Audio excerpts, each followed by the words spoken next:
El catastro en el Perú está vinculado generalmente al catastro urbano-rural, que son los principales. En el tema urbano, las municipalidades son las que cumplen esta función. Es la función de levantamiento y de la actualización catastral. Ahora, en la práctica, COFOPRI está realizando actividades catastrales, especialmente de levantamiento catastral a nivel nacional, en muchas municipalidades.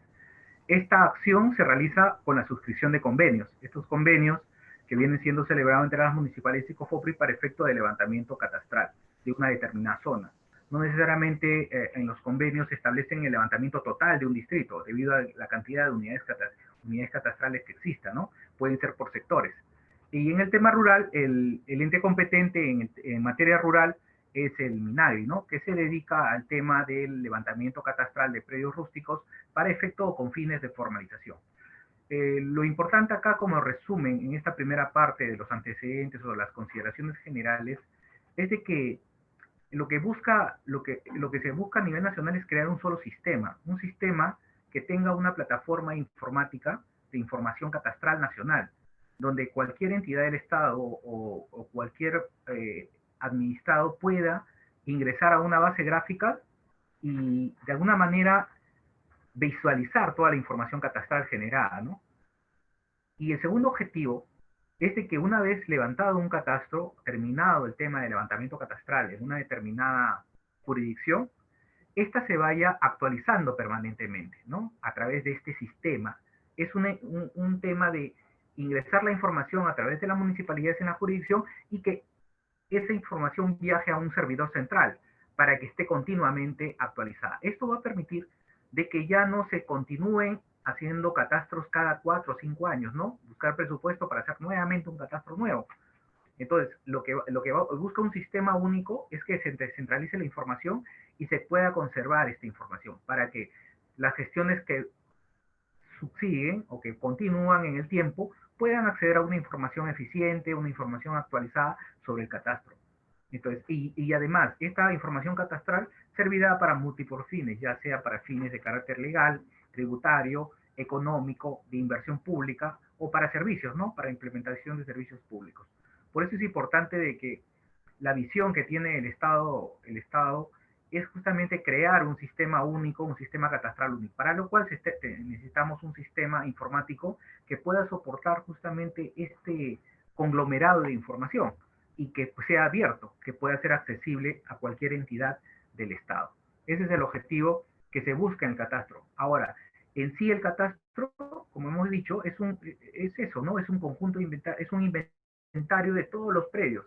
Predios en su connotación física, tiene que existir el predio. No puedo hacer un catastro de solamente de derechos, quiere decir de escrituras públicas que no tienen un relato físico en campo.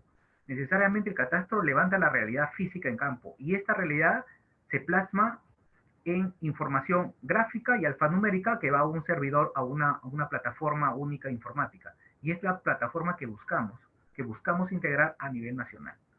Por supuesto que hay una gran brecha catastral, ¿no? Algunos estudios de alguna manera definen que solamente en el catastro solamente tenemos un 5% de los predios catastrados a nivel nacional. 95% de la información catastral o de los predios no se encuentran catastrados, no se encuentran catastrados o no se encuentra actualizada. Motivo por el cual el Estado ha tomado mucho, ¿cómo se llama? Eh, una visión general o de país para efecto de reflotar o fortalecer el tema del catastro. Entonces, a partir de las normas que han salido y que vamos a comentar, entre ellos la 3711 y la decreto legislativo 1365, son normas que buscan eso, ¿no? Que buscan fortalecer el catastro o implementar una base única a nivel nacional. Muy bien.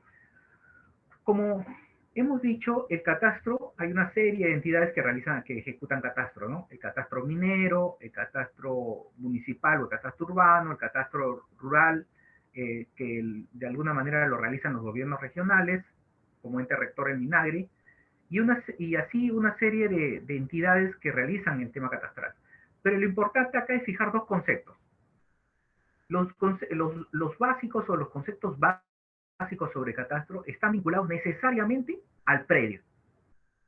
El concepto en el Perú se ha ido un poco más allá. porque como les digo, ahora cualquier institución tiene un catastro en el sentido de catastro de zonas arqueológicas, catastro de unidades arbóreas, catastro de árboles, catastro de semáforos.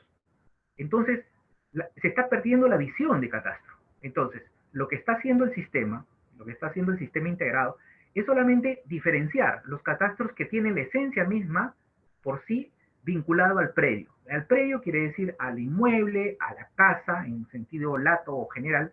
Entonces, eso es lo que se quiere aquí acotar, que el catastro municipal es el catastro, digamos, insignia o base para el tema catastral a nivel nacional. Y después lo sigue el catastro regional vinculado al tema del catastro rural, que también está vinculado a un elemento que se llama el predio como predio rústico, el primero como predio urbano, el segundo como predio rústico.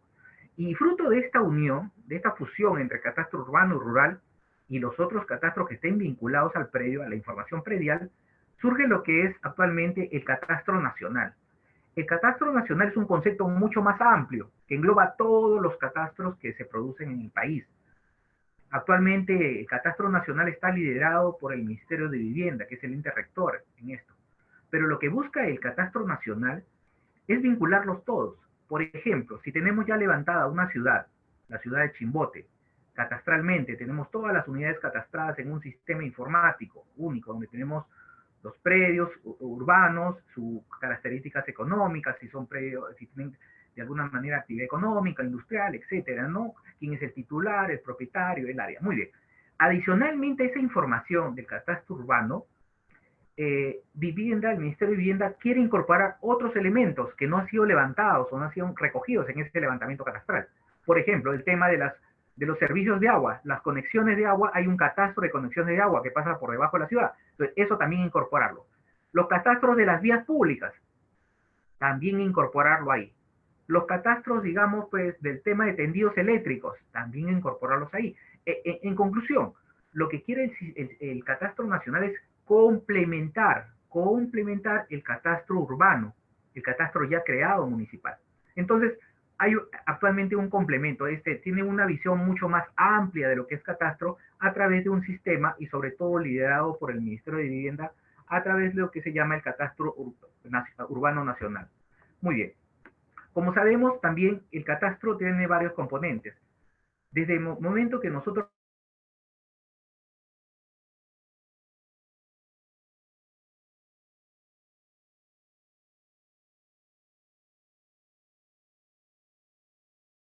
realizamos una actividad catastral de levantamiento, levantar es o quién es el poseedor.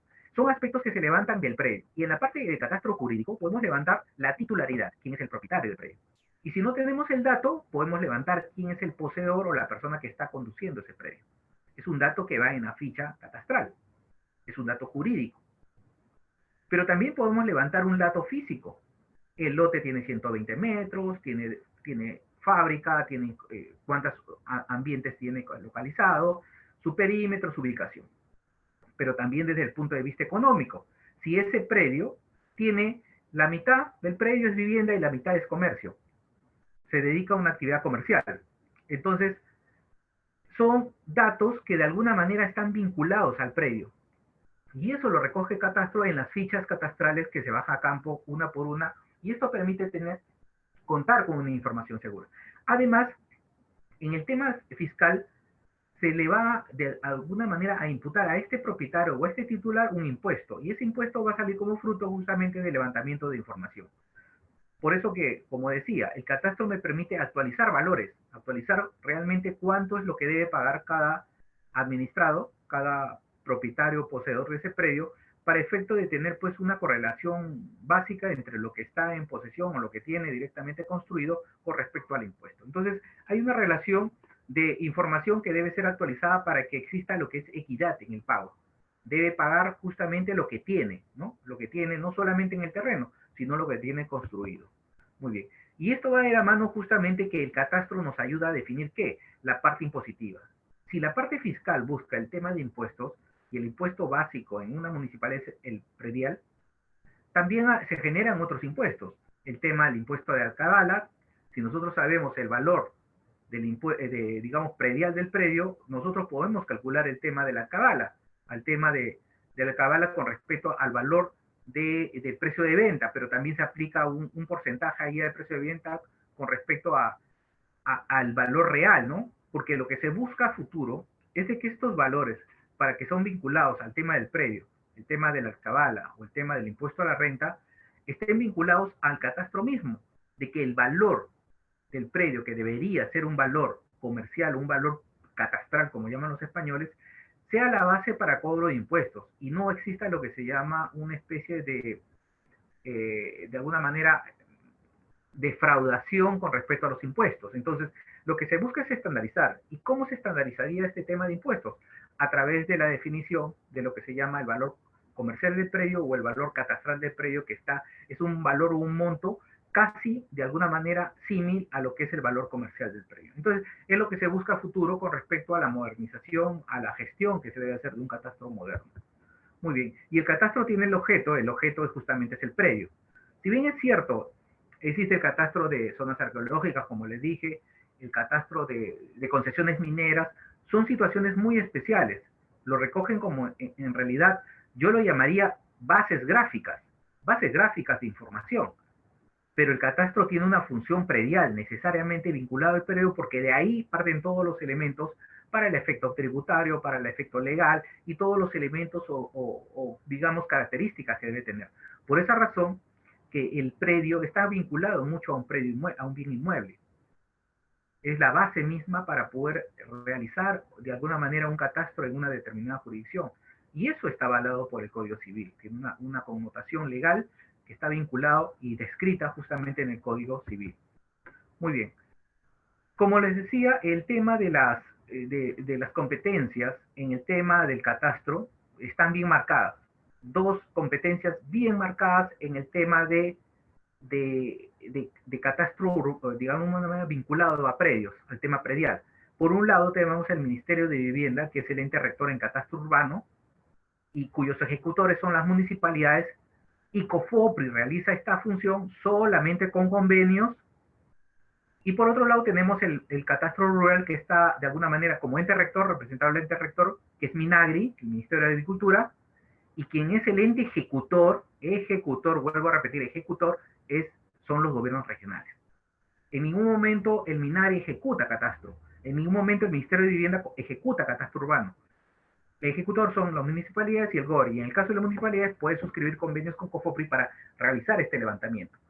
Pero dentro de este panorama está el sistema integrado de catastro, que es un sistema que busca vincular todos los catastros a nivel nacional y sobre todo a través de las entidades generadoras de catastro, y ahí ponemos la SBN, INGEMET, COFOPRI y todas las entidades que generan catastro, trata de estandarizar, digamos, esta información a nivel nacional. Lo que pasa es que el sistema no ha tenido pues un éxito justamente en su misión, en su objetivo, debido a la falta de este elemento, digamos, de coordinación entre las entidades, no ha permitido justamente un desarrollo del sistema integrado. Por esa razón que se han creado estos dos entes rectores, por un lado Vivienda y por otro lado Minagri, que están impulsando el tema de la implementación y fortalecimiento del catastro urbano rural a nivel nacional.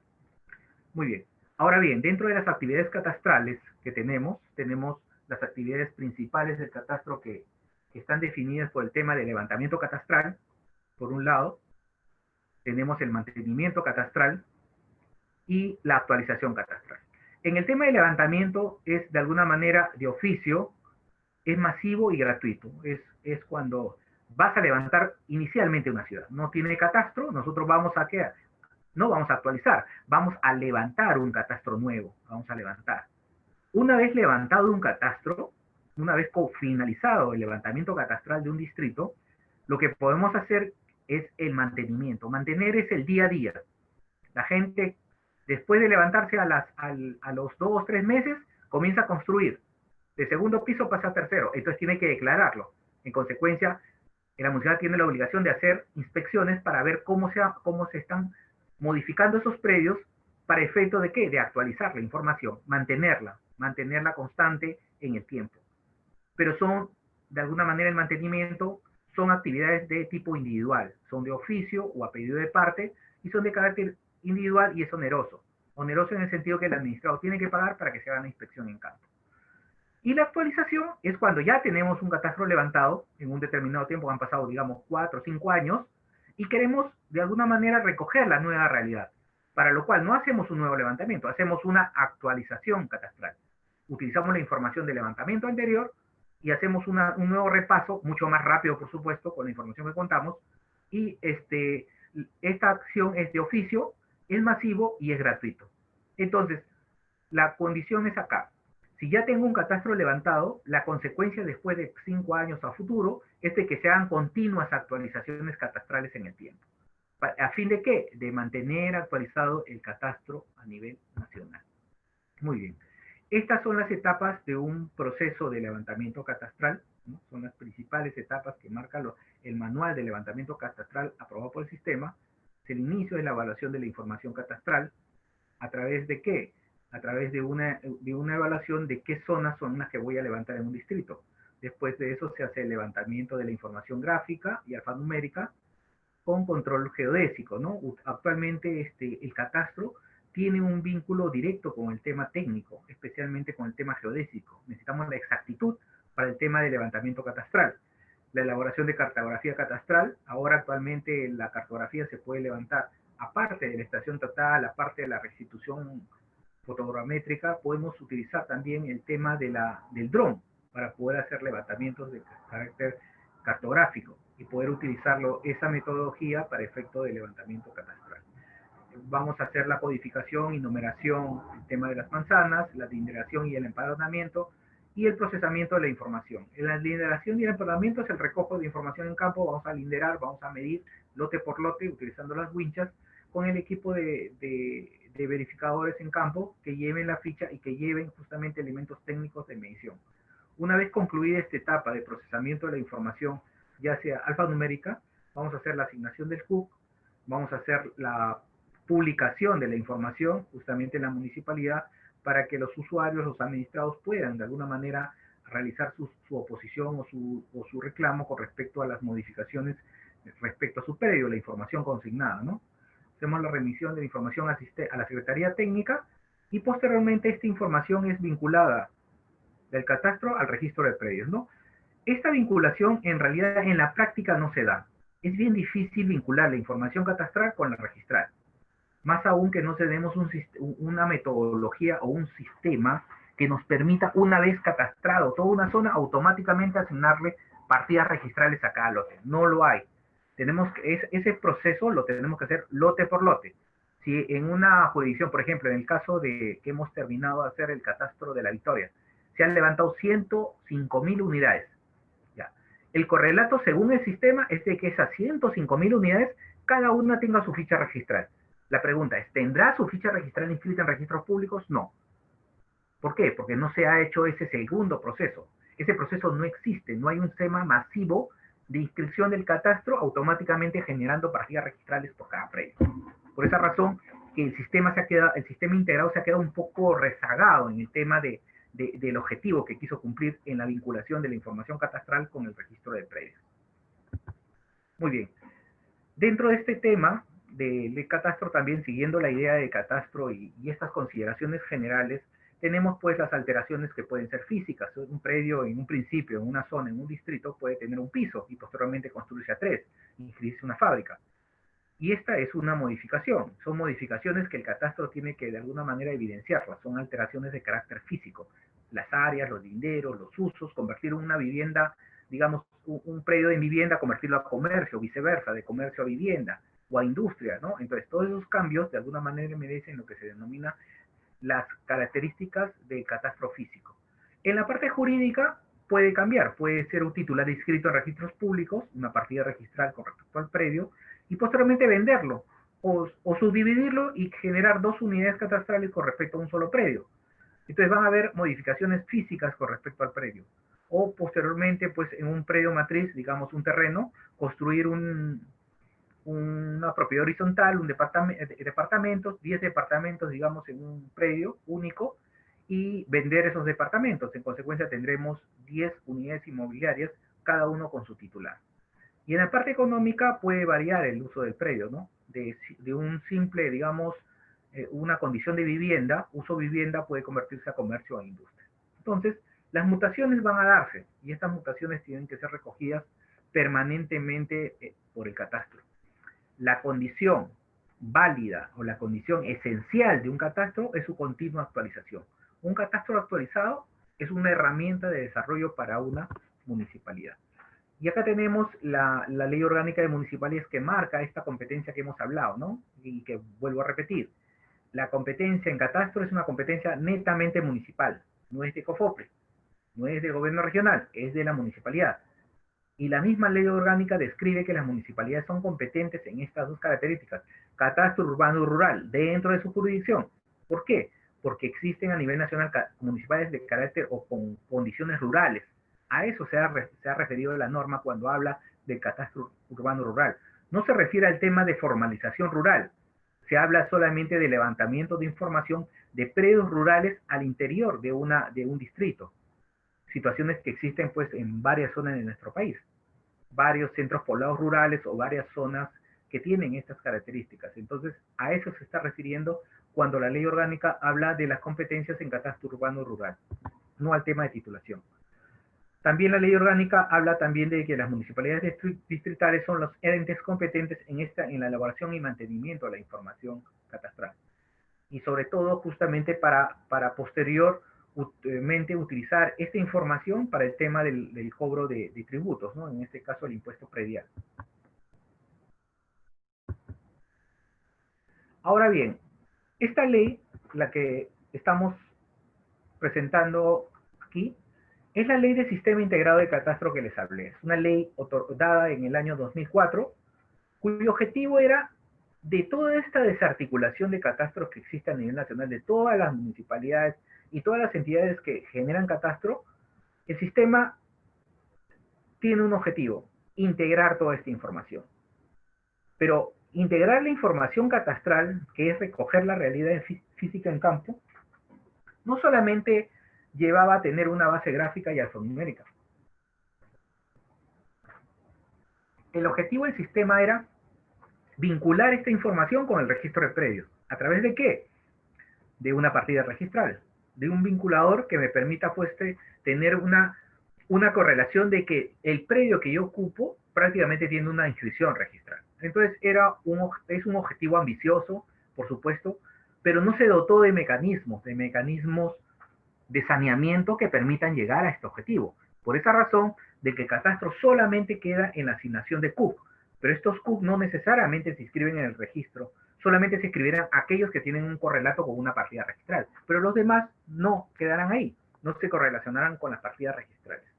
Por eso que justamente uno de estos objetivos generales de este sistema integrado de catastro era regular la integración del catastro de todos los catastros que existen a nivel nacional, unificar estos estándares y nomenclaturas a través de los manuales que existen. Actualmente el sistema tiene manuales de levantamiento, de actualización catastral, de datos técnicos y todo lo vinculado al tema de catastro.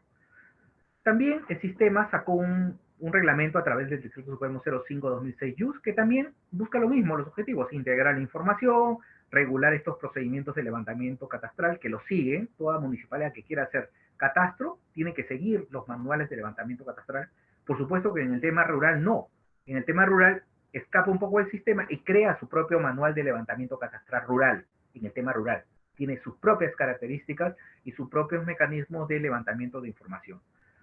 Y por último, en este caso el reglamento trata de vincular o regularizar el tema de la propiedad vinculando la información catastral con la registral. Para lo cual, el paréntesis mismo del sistema se apartó un poco acá en el tema rural justamente de esa hegemonía que tenía el sistema integral del catastro. ¿Para qué? Para crear un sistema catastral rural especial que permita dos elementos. Llegar a levantar un catastro y generar derechos de propiedad a través de la titulación. Por eso se creó este régimen, a través del Decreto Legislativo 1089, se creó el régimen especial temporal de formalización y titulación de predios vinculados al catastro, porque para hacer un tema de titulación de predios rústicos necesariamente necesitas el catastro rural. Entonces, esto está actualmente de la mano del MINAGRI. MINAGRI lleva, digamos, es el ente rector en el tema del catastro rural. y los gobiernos regionales son los entes encargados en formalización rural. Muy bien, el 1089 recoge eso, ¿no? Los DORES tienen la calidad de entes generadores de catastro, ejecutan el tema del catastro para fines de formalización rural. Muy bien, en consecuencia, el catastro urbano es justamente una herramienta que nos va a permitir justamente el desarrollo de nuestras jurisdicciones, el desarrollo de nuestro país. Bien llevado, bien administrado, va a permitir pues contar justamente con esta fortalecimiento mismo de la parte tributaria, porque generalmente el catastro se vincula con rentas, y un buen catastro generará buenos ingresos a una municipalidad. Por esa razón es que se está buscando, muchas municipalidades buscan generar su catastro para poder justamente fortalecer el tema fiscal a nivel de cada municipalidad. Muy bien. En esta segunda parte vamos a tratar ahora el tema de la formalización predial, ¿no? La formalización de la propiedad. En principio, el tema de la formalización o la entrega de títulos en el tema urbano parte de dos supuestos. El Estado, a través de sus entes, puede realizar la titulación o adjudicación de predios.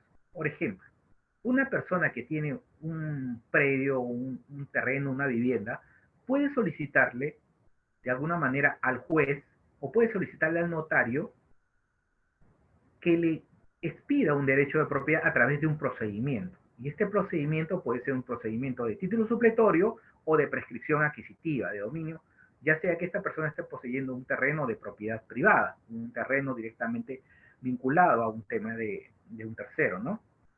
Pero también existen mecanismos registrales que permiten la inscripción de derechos de propiedad. Si la persona que está en posesión de un predio tiene una escritura pública por más de 5 años, podrá recurrir directamente al registro de propiedad y en mérito del 2018 inscribir su derecho. Pero también hay situaciones donde la persona no cuenta con documentos de propiedad, solamente tiene la simple posesión, pero una posesión anterior al 24 de noviembre del 2010, antes del 2010. Entonces podrá recurrir, si este terreno es del Estado, podrá recurrir al SBN o al gobierno regional para que le transfiera el lote vía una adjudicación directa a valor comercial. Entonces, existen una serie de entidades o mecanismos que te permiten titular a esa persona. Pero lo que ha creado el sistema, de alguna manera el Estado, en el año 96 y antes con la Ley Orgánica de Municipalidades desde el año 80, es crearse un sistema único, integrado, donde no solamente puedas titular un solo predio, puedas titular en un solo acto administrativo, poder titular, digamos, 500 predios, 1000 predios en un solo acto administrativo. Y titular una ciudad, titular un centro poblado. Entonces, eso se llama formalización masiva. Formalización masiva que está a cargo actualmente de COFOPRI. Por supuesto que las municipalidades también participan en este proceso, las municipalidades provinciales, y a partir de ahí se creó todo un marco especial. En el año 1996 se expide el decreto legislativo 803, que es la partida de nacimiento de COFOPRI, donde se crea un sistema único, masivo de derechos de propiedad, pero solamente vinculado a los asentamientos humanos. Asentamientos humanos repartidos en costa, sierra y selva, definidos con otros nombres, no solamente con el nombre de asentamiento humano. Yo podría llamarle junta de propietarios, junta de vecinos, barrio marginal, una serie de nombres que están de alguna manera recogidos en toda la historia de la formalización. Esta historia de la formalización que de alguna manera tiene matices de procedimientos nuevos, porque cada vez que se incorporaban pueblos nuevos a la formalidad, se presentaban situaciones nuevas que las vamos a recoger. Posteriormente, después de esta norma, nacen otras que de alguna manera recogen la necesidad de crear un sistema por la cual la municipalidad puede enfrentar los fenómenos de la informalidad. La 28687 es una norma de carácter municipal, donde el Estado otorga competencias a las municipalidades provinciales para realizar procesos de saneamiento físico legal. Y es una competencia que actualmente existe. Lo que pasa es que la competencia en formalización está dividida en dos, como si fueran dos direcciones. Por un lado, COFOPRI puede realizar saneamiento físico legal de asentamientos humanos antes del 31 de diciembre de 2004, y por otro lado, las municipalidades también lo pueden hacer. Lo único que hay que hacer es que se tienen que comunicar. Tiene que haber una comunicación expresa entre una y otra para decir qué parte yo estoy haciendo y qué parte estoy haciendo yo. Entonces hay una doble competencia. Es una competencia compartida entre COFOPRI y la municipalidad provincial. Ese es el marco legal actual. Lo que pasa es que después salió un marco especial de aquellos que han ocupado terrenos entre el 2005 y el 2010. En ese plazo la municipalidad no puede formalizar. Si mañana alguien les consulta, doctor, tengo un lote de vivienda y la municipalidad en el 2007, yo recién he ocupado, ¿puede la municipalidad venderme ese lote? La respuesta sería no, no podrías formalizarte. ¿Por qué? Porque estás fuera del marco legal. El marco legal para la municipalidad solamente es hasta el 31 de diciembre de 2004. En ese lapso del 2005 al 2010, solamente COFOPRI puede titular a través de lo que se llama el programa de adjudicación de lotes o llamados PAL, que lo han escuchado a nivel nacional. Y ese marco legal especial del 2005 al 2010 está concentrado en el decreto legislativo 1202. En consecuencia, solamente COFOPRI puede titular hasta el 24 de noviembre de 2010. Después de esa fecha, las personas que estén ocupando terrenos de propiedad del Estado tendrán que ir a la SBN, a la Superintendencia de Bienes Nacionales, a solicitar la adjudicación vía subasta pública de ese terreno, para lo cual tendrán que pagar el valor comercial del terreno. Entonces, ese es el marco actual con respecto al tema de asentamientos humanos o posesión informal. Entonces, es un marco regulatorio vinculado mucho al tema urbano y sobre todo al tema municipal. Por supuesto que los temas urbanos no van de la mano solamente con asentamientos humanos. Uno tiene una idea de que COFOPRI o las unidades solamente van a zonas deprimidas. Por ejemplo, en la imagen de la mano derecha tenemos un asentamiento humano, como en cualquier parte del Perú, con de alguna manera viviendas precarias, de cartón, de adobe, de quincha, estera. No tiene vías asfaltadas, no tiene agua, y la luz es precaria. Y por otro lado, en la parte izquierda tenemos una ciudad como la ciudad de Chimbote, con pistas, veredas, parques, agua, luz y todos los servicios, gas y todo.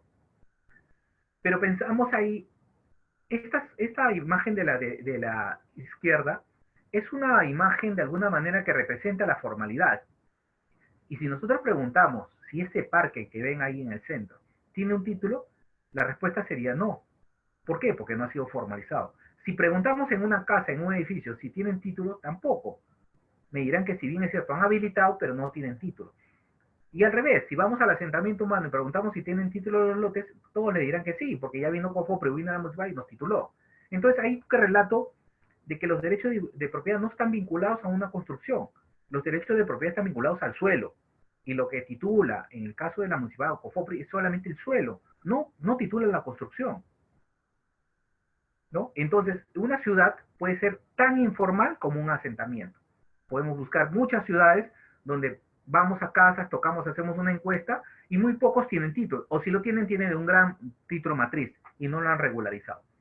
Entonces, hay que tener en claro que las ciudades pueden ser informales en cierta forma. ¿Por qué? Porque no tienen derechos individuales definidos sobre cada lote. En cambio, los asentamientos humanos sí ya hay un otorgamiento de derechos de propiedad individual sobre cada uno. Muy bien. Ahora, dentro de las competencias de estos entes formalizadores, en este caso, los entes formalizadores, volvemos a repetir, son las municipalidades provinciales y COFOPRI. Los entes formalizadores pueden titular.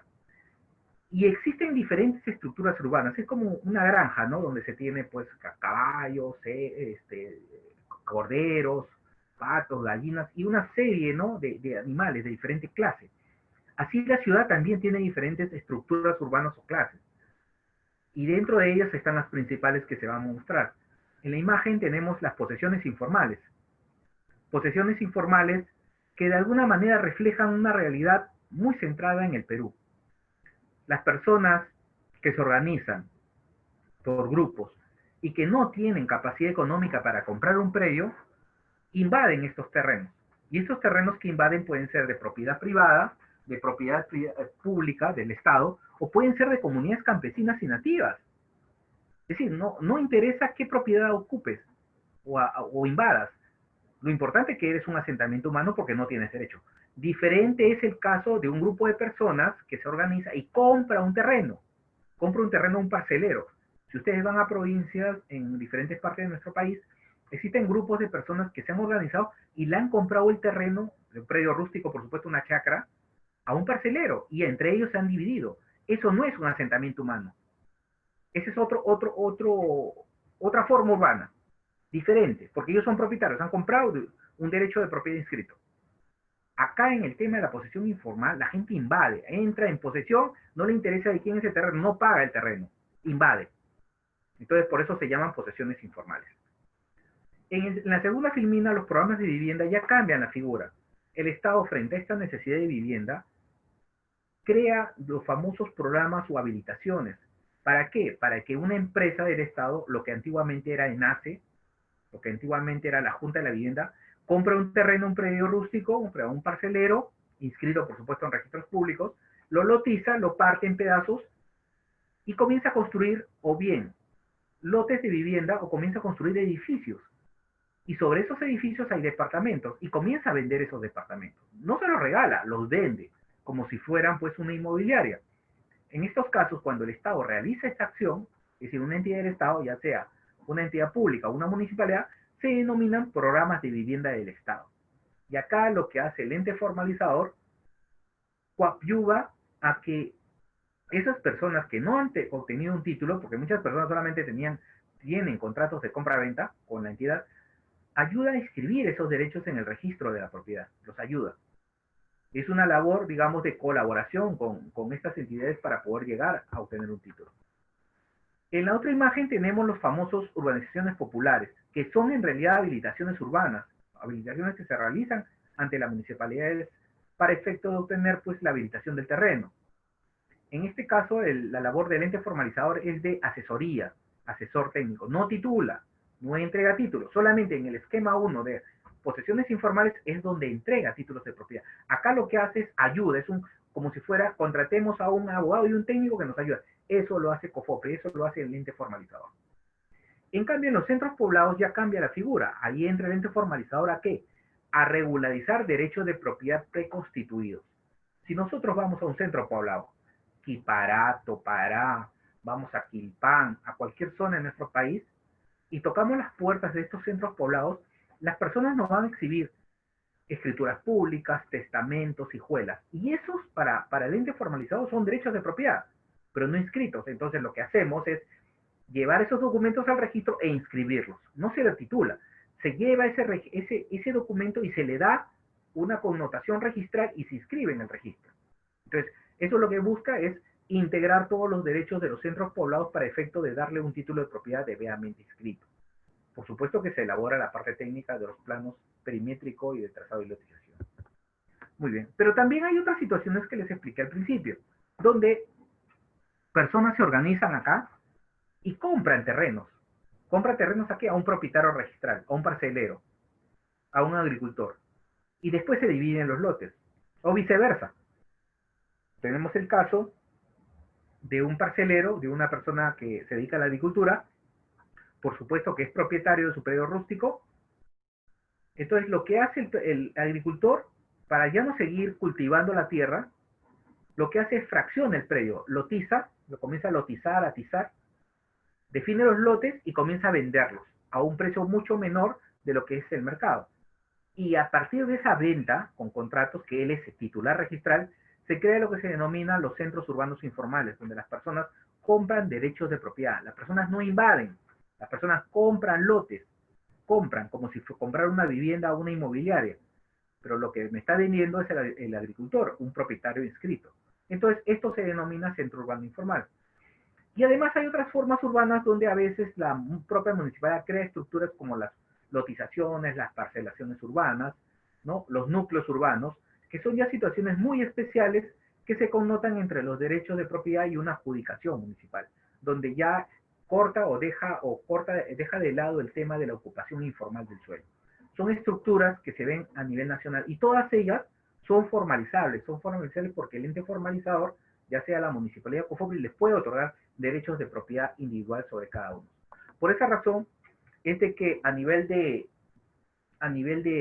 desarrollo de nuestros procesos de formalización, este proceso de formalización que se realiza del tema urbano está vinculado a procesos, y los procesos que deben llevarse están vinculados pues a etapas. El primer proceso que realiza una municipalidad de Cofopri es el estudio y análisis de la informalidad.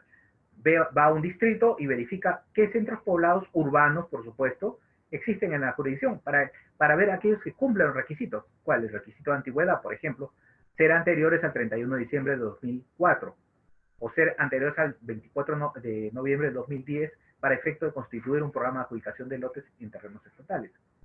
Una vez identificados, se realiza el diagnóstico. ¿Qué es el diagnóstico? Estudiar si un grupo de personas ingresó a un predio, ver si ese predio es de propiedad privada, propiedad comunal o propiedad estatal, para aplicar el procedimiento, ¿no? Es igual que lo que estamos viviendo ahora en la pandemia, ¿no? Es decir, ¿el médico qué hace? El médico no de frente no nos da pues un medicamento para curarnos el COVID, tiene que analizar, hacer un diagnóstico, puede ser que estemos con gripe, no necesariamente con COVID. Entonces, ¿qué hace? Según define el diagnóstico, nos da el tratamiento adecuado. Entonces, ese diagnóstico es justamente ir al médico, es evaluar cuáles son los problemas que tiene ese pueblo. Y a partir de los problemas nos da solución a través de lo que se llama el saneamiento integral masivo.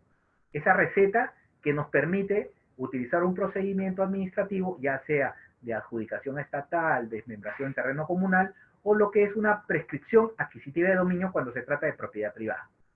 Y eso incorporarlo al Estado a través de un procedimiento masivo. Y una vez que sea ese terreno matriz del Estado, comenzar el tema de lo que es la adjudicación individual, la titulación lote por lote o predio por predio, para darles un título de propiedad. Muy bien. Y estas etapas de diagnóstico, como les digo, son las etapas principales, es el inicio de todo procedimiento. Toda municipalidad o todo ente formalizador debe seguir estos procedimientos. Y el diagnóstico es la piedra angular, no solamente para el tema de asentamientos humanos. Alguno de ustedes que esté trabajando en una empresa privada, que está realizando el saneamiento de carreteras, que está realizando el saneamiento de postas médicas, de que está realizando el saneamiento de colegios o de aeropuertos, necesariamente necesitan un diagnóstico. Porque a partir de ahí ustedes, a partir del diagnóstico de la propiedad, van a poder definir qué procedimiento aplican. Si aplican un procedimiento de la 3230 o de la 1192. Porque si yo no defino bien quién es el titular del predio, por último yo podría pagar de alguna manera a un solo titular el precio, digamos, por trato directo, digamos, le pagó el precio de tasación. ¿Y qué pasaría si aparece otro propietario? ¿Qué, le volverá a pagar? ¿O qué pasa si ese predio en realidad estaba superpuesto, aparte de haberle pagado al propietario privado por trato directo, estaba sobre un terreno comunal? Entonces se presentan una serie de alternativas que a veces no solamente con ver una partida, nosotros podemos darle solución a un expediente administrativo. Estamos hablando de proyectos y esos proyectos no se pueden paralizar. Porque lo que va a hacer la comunidad campesina cuando vea que no le paguen y que le han pagado a otra persona que también es propietario, pero está en duplicidad, lo que va a hacer es un proceso judicial y va a suspender, va a pedir una garantía de suspensión porque los terrenos comunales son inalienables y prescriptibles, sí. Y ahora se pueden vender los terrenos comunales, pero como no lo has pagado, no te lo va a vender. Y tampoco lo vas a expropiar, porque la norma de la 1192 no te permite la expropiación. Entonces, miren qué importante es el diagnóstico en cualquier procedimiento de saneamiento que se haga. Y eso justamente va de la mano con los procedimientos de regularización que vamos a ver. Muy bien. Ahora bien, ¿por qué traemos a colación eso? Porque del análisis justamente de la realidad, porque una cosa es la teoría que están en la 1192, está en la 3230 como procedimientos y que todo abogado técnico siga al pie de la letra. La realidad es que a veces nosotros nos sustentamos nuestros informes en solamente informes de catastro, los famosos CBC, ¿no? Los certificados de búsqueda catastral, como si fuera pues una verdad inmutable, ¿no? Y que si me define que Juan Pérez es el propietario del certificado, yo sobre él tendría que iniciar una acción. Pero vuelvo a repetir, si sabemos que el catastro en SUNAT no está actualizado, que hay mucha información registral que no está plasmada en las bases gráficas y que la información gráfica de SUNAT es parcial o referencial porque indican que es una información que está en continua actualización, ¿Qué pasaría si aparecen más titulares? ¿O qué pasaría si ese predio en realidad a quien le he comprado en trato directo no es la ubicación que tenía y estaba en otra ubicación? Entonces yo tengo que tener otro sustento, para eso es el diagnóstico. En consecuencia, un informe catastral no es un diagnóstico técnico legal. Y otro lado tenemos lo que es el estudio de títulos. Estudio de títulos es revisar la partida registral que hemos encontrado y ver el tracto. Puede ser que esté el propietario único, que no tenga hipotecas, que no tenga gravames, que no esté anotado un proceso judicial en la parte. Perfecto, podría ser un estudio de títulos, pero tampoco me da un diagnóstico eso. Porque para eso tendría que pedir yo pues un CRI, ¿no? Un certificado de registral de información. Por esa razón que estos dos elementos los traigo a colación, porque a veces se cometen errores en el sentido de pedir esta información y pensar de que ese es el diagnóstico final. No es así. El diagnóstico es el análisis técnico legal que se haga sobre la zona de trabajo o el predio de trabajo, para analizar toda la historia del predio desde los orígenes del registro, a fin de definir exactamente quién o quiénes son los propietarios registrales del predio, o quiénes son los propietarios extrarregistrales, porque también pueden haber propietarios extrarregistrales. Entonces, toda esa información es válida para nuestro proceso. Lo se trae a colación justamente porque son procedimientos para el saneamiento. Una vez que conozcas quiénes son los propietarios o propietarios, puedes aplicar las acciones de saneamiento, ya sea con el saneamiento para asentamientos humanos en la 28687, o de la 1192, o de la 30230, o de la 1365, que es un reglamento especial para efecto de saneamiento de entidades del Estado. Entonces, cada uno tiene un marco de acción. Lo importante es ver siempre quién es el titular del terreno, que es el elemento básico de cualquier saneamiento. Las casuísticas están presentadas. Y las casuísticas van de la mano, porque a veces nosotros tenemos un CDC que nos dice un titular. Y ustedes se analizan y toman un expediente nuevo, por ejemplo, de carreteras, lo que va a suceder es que ese expediente ya va a tener más o menos 5 o 10 años de antigüedad, porque ha pasado de mano en mano, de abogado, de técnico en técnico, que está revaluando lo mismo y que contiene justamente dentro una escritura pública o una ficha registral y que mayor análisis no hay sobre eso. Entonces, esa es la realidad que tenemos del saneamiento. Entonces, si no tenemos un orden en el sentido de aplicar un procedimiento único de diagnóstico y saneamiento en un solo proceso, en un solo tiempo, no vamos a poder llegar al objetivo de inscribir. Porque como le digo, es fácil estudiar un expediente por años, pero es difícil inscribir, porque una acción de saneamiento es inmediata. Diagnóstico, inmediatamente, pues dentro de los plazos legales, saneo e inscribo la propiedad. Y si no se puede, tendré que ir a expropiación, pero tendré que aplicar un procedimiento especial para poder llegar a ese objetivo. Muy bien. A partir del saneamiento de propiedad en el tema urbano, el tema de COFOPRI y las municipalidades, la inscripción del predio, las independizaciones que se hagan, son a partir de planos perimétricos, ¿no? Que se recogen o se independizan de predios de mayor extensión. Estos predios de mayor extensión, como digo, pueden ser de propiedad del Estado, pueden ser de propiedad privada o pueden ser de comunidades campesinas. Sí, se puede desmembrar, entre comillas, quitar propiedad comunal sin necesidad de expropiar, por supuesto, si se puede, porque el marco legal actual me permite solamente para asentamientos humanos. En el tema rural no se puede, y tampoco se puede desmembrar terreno de asentamientos humanos en comunidades nativas, eso sí no se puede, solamente se puede desmembrar en terrenos de comunidades campesinas, siempre y cuando esa posesión esté antes del 31 de diciembre del 2003, ahí cambia la fecha. El marco legal es 31 de diciembre del 2003, antes de esa fecha sí se puede desmembrar, independizar o póngalo ahí entre comillas, quitar propiedad a una comunidad para efecto de sanear un asentamiento humano y inscribir lo que se llama un plano de trazado y lotización. Este plano que se inscribe en registros públicos, ¿no? La ventaja del Perú, a diferencia de otros países, si ustedes van a trabajar y tengan en cuenta como técnicos y abogados en saneamiento, si van a trabajar, digamos, a Bolivia, a Colombia, a Guatemala, se van a encontrar con una realidad diferente al Perú con respecto a saneamiento. Ellos manejan el tema del saneamiento de carácter individualizado. Ellos más van sobre el predio que se inscribe en registros públicos con una partida. No van con una concepción de que este plano que vemos en la imagen se va a inscribir en registros públicos. Para ellos no conciben eso. Lo que se va a inscribir ellos son los lotes y que el plano va a ser una inscripción o una conservación en la municipalidad. Entonces, es una connotación totalmente diferente porque es una visión diferente de formalización. No tienen una integridad sobre lo que son mosaicos acá en el caso de Perú. Por esa razón es que vamos a diferenciar siempre procedimientos de procedimientos. Por supuesto que antiguamente era así, ¿no? En el Perú hemos cambiado por una metodología desde mi punto de vista, en el caso de Perú, mucho más adecuada, de tener perímetros o PTLs inscritos en registro, porque eso nos permite dar, de alguna manera, cierta simetría a un mosaico general que se construya a nivel nacional, ¿no? Lo que no sucede en otros países. Muy bien, ¿y después qué hacemos? Entregamos un título.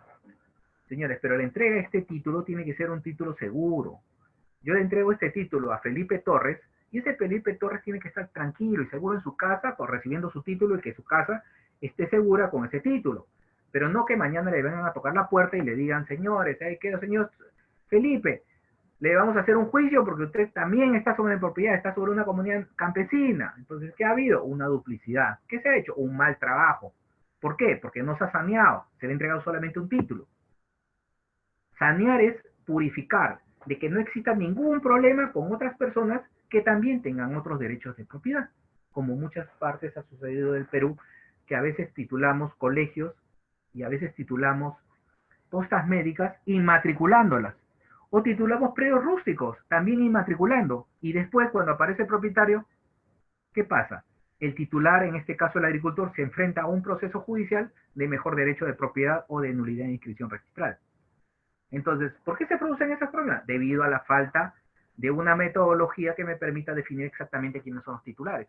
Porque en realidad, esta persona en el predio rústico, ahora cambio el predio rústico, si esta persona está en un predio de propiedad privada y está viviendo 20 años, esa persona tiene un derecho de propiedad. Lo que hay que hacer es una prescripción, pero no lo puedo titular por inmatriculación. Estoy cometiendo un error en el procedimiento aplicado.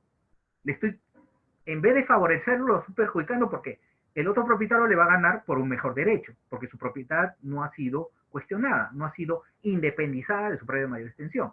Entonces, lo que hay que entender en el título, y siempre en COFOPRI lo decimos, el título perfecto es aquel que no tiene ningún cuestionamiento ni en la vía judicial ni administrativa. Entonces, eso es lo que busca una persona que realiza un saneamiento físico legal en estos casos.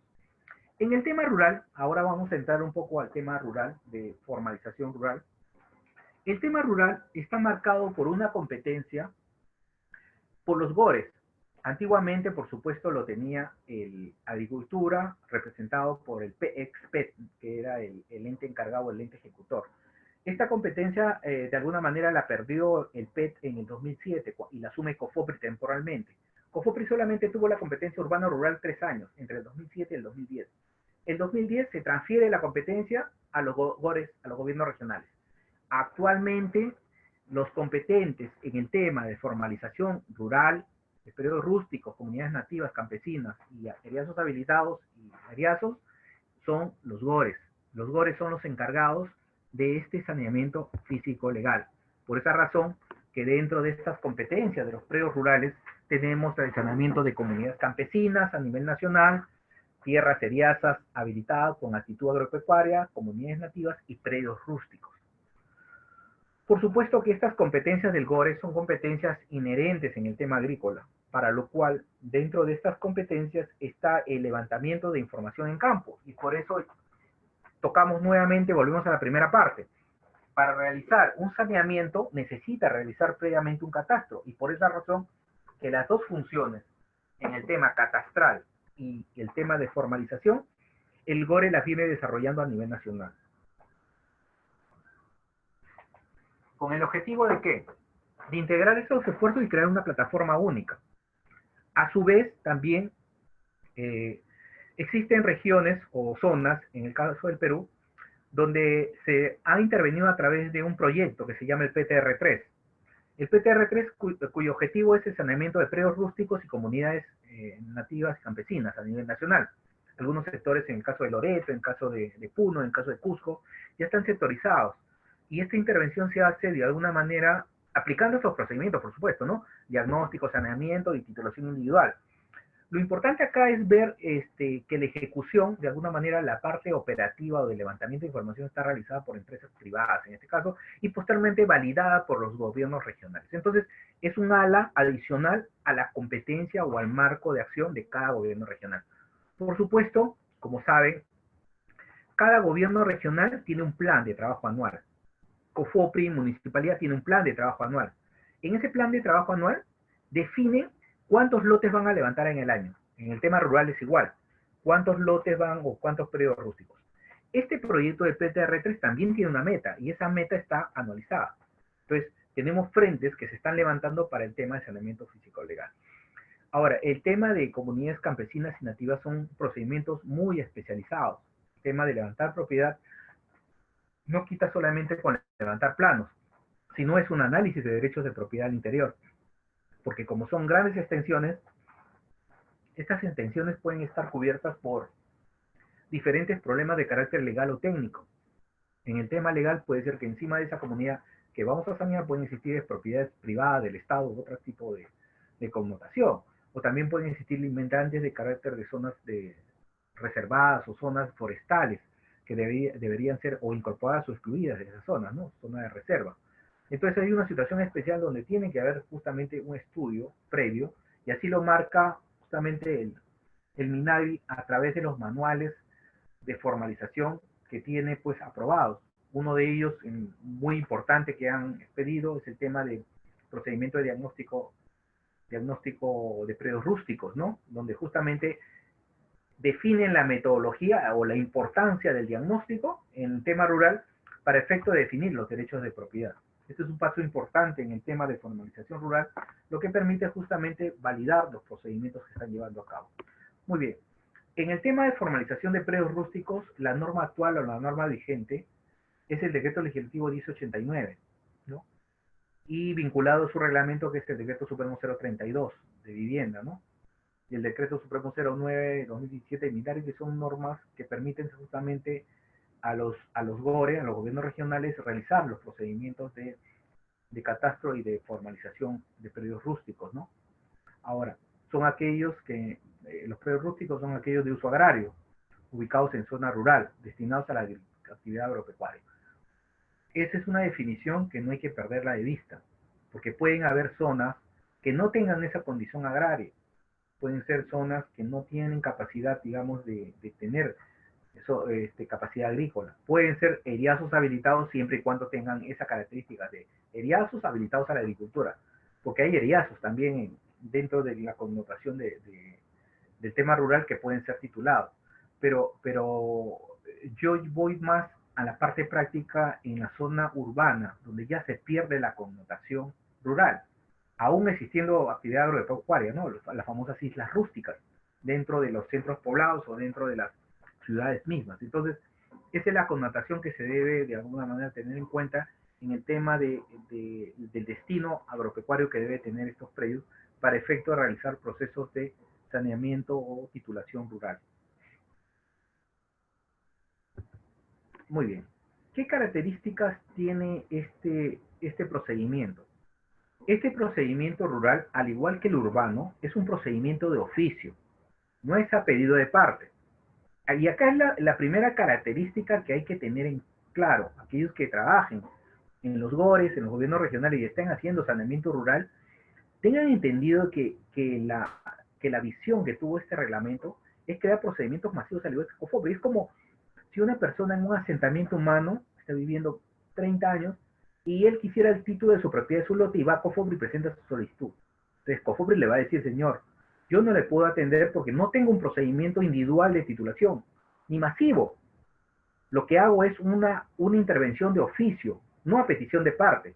Lo consideraré, lo tendré en mi esquema de trabajo, pero yo no intervengo porque usted me presenta una solicitud. ¿Entiende? A diferencia de los procedimientos a pedido de parte, en el caso de prescripción sí, pero en los de oficio no. De oficio yo defino, como entidad del Estado, defino dónde voy a ir. No porque me presenten un expediente lo voy a atender. Ya, uno. Y los procedimientos son masivos. Correcto, en formalización rural y urbana son masivos. ¿Qué quiere decir? Que yo no puedo atender un solo predio, tengo que atender un conjunto de predios. Entonces, son dos características esenciales porque a veces se pierde de lado el tema de la visión, cómo se trabaja en el tema urbano y rural. Los dos conceptos han estado marcados y se viene ejecutando así. Hay gobiernos regionales que ejecutan procesos masivos de formalización rural, de oficio, y hay otros que están realizando procedimientos de carácter individual, y eso no está conforme a la norma. Los procedimientos son masivos.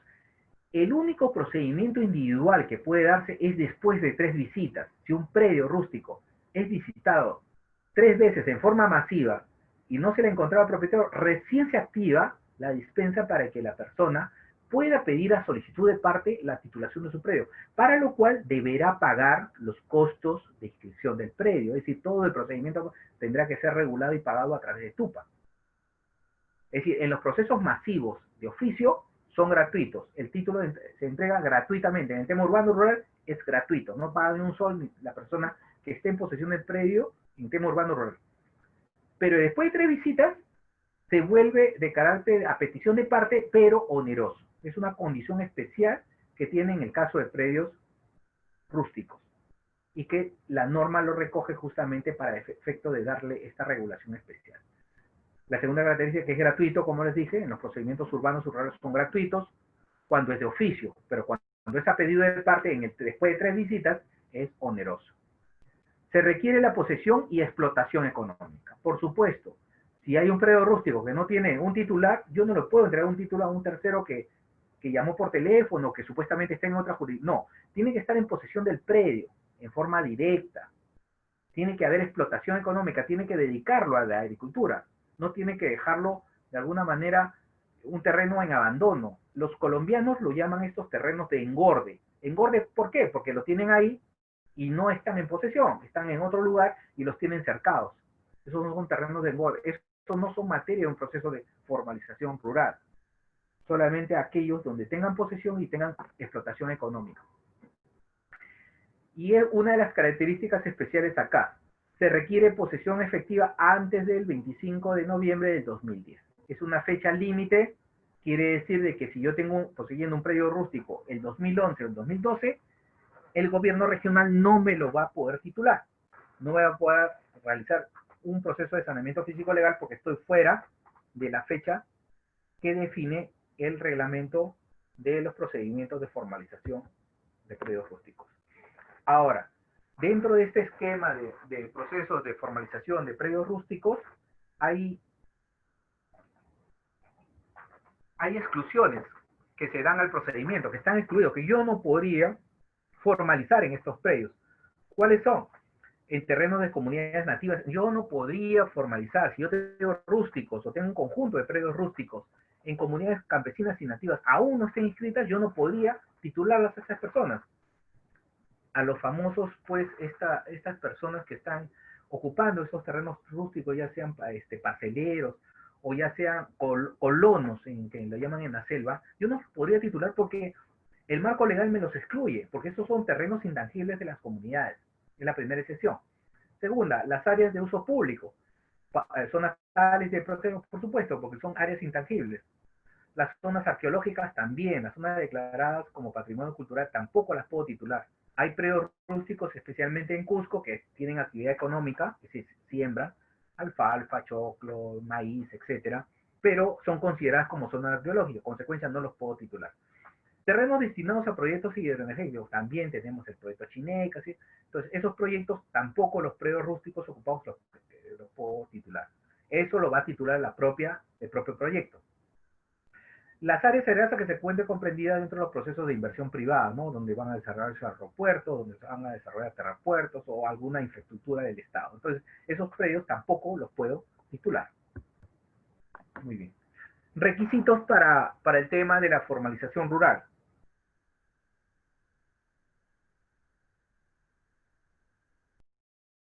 Los requisitos están marcados o son ya ordenados.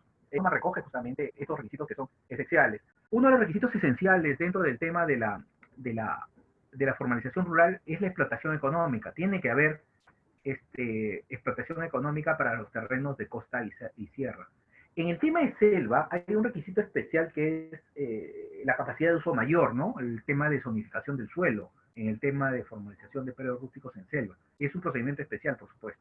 Pero en el tema de los de costa y sierra, se pide justamente estos requisitos y la persona tiene que estar en posesión de ese terreno mínimamente 1 año en posesión, si es terreno estatal, y 5 para el tema de particulares, cuando va a aplicarse un procedimiento de prescripción adquisitiva de dominio, ¿no?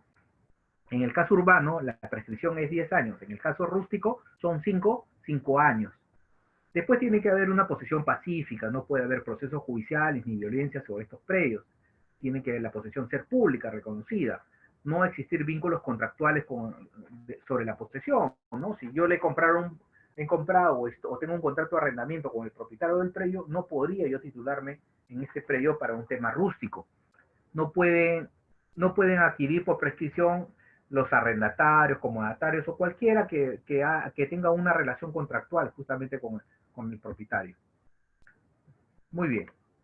Ahora, las pruebas de la posesión son dos documentos mínimos que se tienen que adjuntar en el procedimiento masivo. Cuando se baja a campo, la brigada tiene que recoger justamente estos dos documentos. Uno de ellos es la prueba obligatoria, que son la de los colindantes o 6 vecinos que deberán firmar estas actas de, digamos, estas declaraciones juradas, ¿no? Los certificados de los comités, los fondos, organización de los representantes, o también los certificados de las juntas de usuarios o del comité de regantes, ¿no? Son pruebas que se pueden obtener en el medio rural. Ahora, después de estas pruebas, hay pruebas complementarias que tienen de alguna manera que ser presentadas también dentro del procedimiento masivo. Una de ellas es los documentos que acrediten préstamo de créditos, declaraciones de pago de impuesto predial, que también lo pagan en el tema rural, documentos públicos o privados de transferencia de posesión, inspecciones judiciales de tierra, certificados de inscripción, certificados a nombre del poseedor, certificado en que conste que el predio estuvo inscrito como poseedor o dentro del padrón de catastral, ¿no? Recibo de pago por conceptos de agua, contratos de compra-venta, certificados de inscripción de marcas, constancias de registros, certificado que conste el poseedor como prestatario, y la 15, que para mí es importante, cualquier otro documento de fecha cierta que acredite esta condición. Es decir, es una prueba complementaria, cualquiera que acredite esta condición de ser un poseedor de un predio rústico. Ahora, los procedimientos de formalización en predio rústico, al igual que el tema urbano, tiene dos procedimientos. Uno es en terrenos del Estado y otros en terrenos de propiedad privada. No existe el saneamiento, y ténganlo claro, que no existe el saneamiento de predios rústicos en comunidades campesinas, no, ni nativas, no hay. El 032 no se ha puesto en el supuesto, por eso es razón que lo ha excluido. Dentro de las exclusiones está, no se puede formalizar sobre predios de comunidades campesinas ni nativas. Solamente la formalización. Una persona está poseyendo un predio estatal o un predio de propiedad privada. Son los dos procedimientos que existen actualmente en la 032 para efecto de, digamos, adquirir derechos de propiedad predial. Y estos están marcados por qué? Las etapas. En el tema de ocupación de terrenos del Estado, y estos terrenos del Estado, el genérico Estado puede ser de cualquier entidad del Estado, no solamente el SBN, puede ser el Ministerio de Vivienda, puede ser el Ministerio de Agricultura, puede ser el Ministerio de Transportes, puede ser digamos, de una entidad fenecida del Estado, de cualquier entidad. Lo que hace en realidad en esta primera etapa el gobierno regional es asume esa competencia. Si está el terreno a nombre, digamos, del Ministerio de Vivienda, lo que va a hacer es, en la práctica, es enviar un oficio al registro público y pedir la transferencia de titularidad a nombre del gobierno regional pertinente, para que a partir de ahí, una vez que tenga la titularidad, pueda realizar todo este proceso de saneamiento físico legal.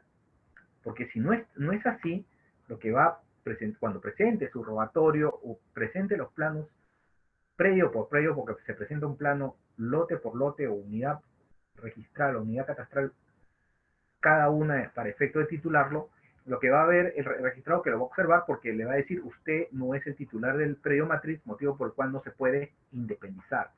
Entonces, previo a este proceso tiene que haber un saneamiento, y el saneamiento es que pase la titularidad a favor del gobierno regional cuando una entidad de Estado sea la titular de esos terrenos. En el caso de propiedad privada se tendrá que concluir con el procedimiento de prescripción adquisitiva para efecto de que se realice esa transferencia de titularidad a favor del solicitante, que es un mecanismo totalmente diferente. Muy bien.